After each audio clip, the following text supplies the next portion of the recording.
Hey guys, welcome back to the channel, The White Truck Adventures. Like and subscribe, be much appreciated. This video will go through the rear of the wagon, what I've set up in the back for camping and fridges, etc. So we'll just go around the back and get in now.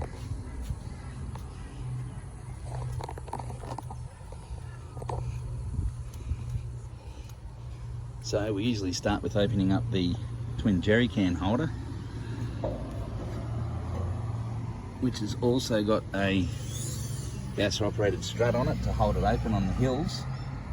Then we can open up the small barn door, which has also got a gas strut on it down in here, which holds the door open on the hills. It's also got the extended bracket, so the little rear barn door opens up a full 90 degrees. Then we swing around and we open up the spare wheel carrier, which then shows you this Mean Mother recovery board setup, how it is actually bolted to the existing spare wheel bolts on the back of the rear barn door, not to the actual wheel carrier. So I'll open up the large rear barn door, and on the back of it you'll see I've got my little drop down table, which is really good for making your rum and cokes and getting your chips and dips ready for the afternoon sessions, or if you want to have a morning session, it's always quite possible. It just drops down really easy, guys, off these little bungee cords. Now, also on this back rear barn door I've got a standalone LED little light bar, so at night when you're coming over to the fridge, you've got light at the fridge. Now you can turn it off and on manually just through this button here. Off, on, off. And then also see it's got a sensor built into it here, and there's a little switch at the back that you just flip over to that, and it will go into sense mode. So anytime you come near the truck at night, it will pick you up and turn the lights on. So they'll stay on for like 30 seconds, nearly 45 seconds at night, but at night time they go off pretty quick, or during the daytime they go off pretty quick. But it's good because you can just have the back of the car open at camp, and when you walk over to your fridge to get another beer out or some food or something, you've got light immediately, so you don't trip over and you can see everything in the fridge. It puts out a fair bit of light, guys. I'll show you another video at night of it actually working at night. So I'll just turn that back off, turn it back to its on off mode. And then you'll also see here in the back we've got the ARB rear drawers. I've made up my own side wing panels. Now this side wing panel here incorporates my TJM heavy duty compressor. So I've hidden it down in here, guys. Now that is actually powered from the main cranking battery. So I've run the cable like 6 BNS all the way to the back here to put up with any volt drop that I'm going to get.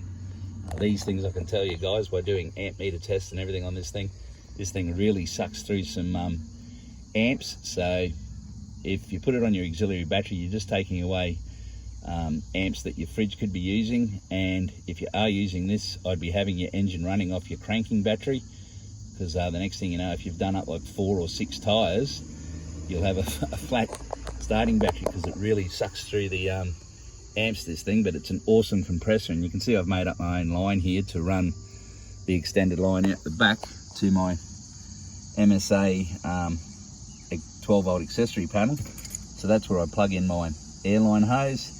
These two here are constant 12 volts, so you can plug in camping lights, anything you want there.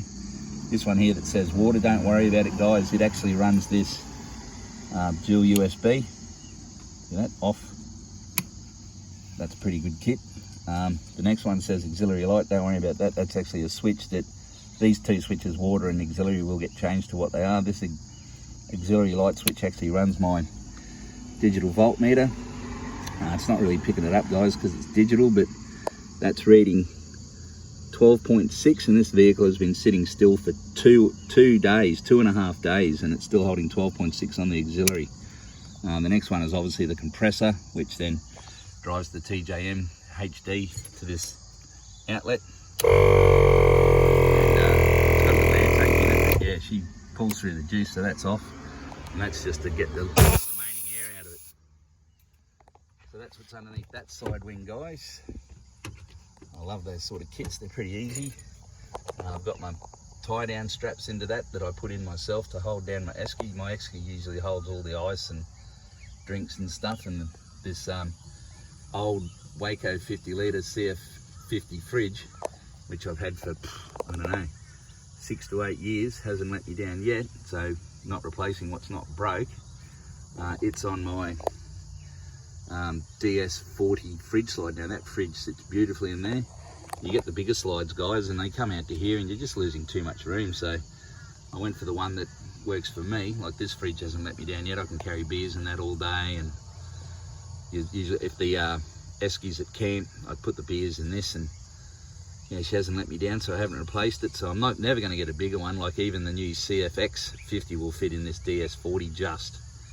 So yeah, they've got the MSA tie down straps with it and everything. So yeah, she's pretty good kit. But this here you actually lock for when you're traveling, so you can't smash it out into the back of the doors. As you can see just down here, you see the little lock pins come across, and that locks it in, and that's unlocked. And you just push this button and she'll slide out, and you just pull it out by the handle all the way, and then just push her up.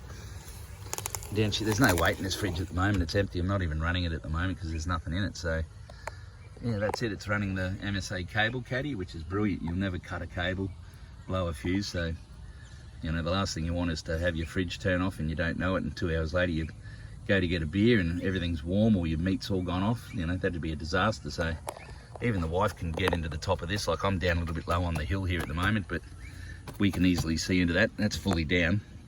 So then to put it back up, you just grab the handle, pull it over, pull it down, and even with a lot of weight in it, guys, that's pretty easy to work. And then you just hit the button and push her in. Then she locks in, put the handle back up, lock it into the straps, lock that back up. There's no way it's going to move around. Now I'll go around and show you how I've actually wired this thing up.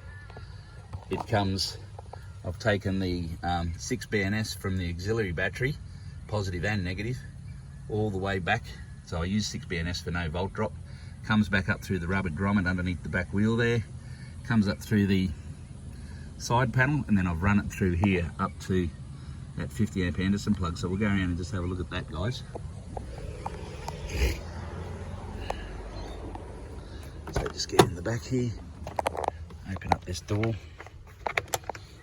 put the seat forward, and if you look down in here, you'll actually see that 6 BNS running along there, just underneath the rear wing. Comes up into this 50 amp Anderson plug, and I've got another 50 amp Anderson plug running across here, all pinned down, up into the MSA cable caddy, which then the fridge is plugged in from that through this setup here. So even on the worst corrugations, guys, I'm not going to lose power to my fridge. Like, there's nothing's getting unplugged there, so never have any warm beer or off steaks. So that's the back of my rear wagon, guys.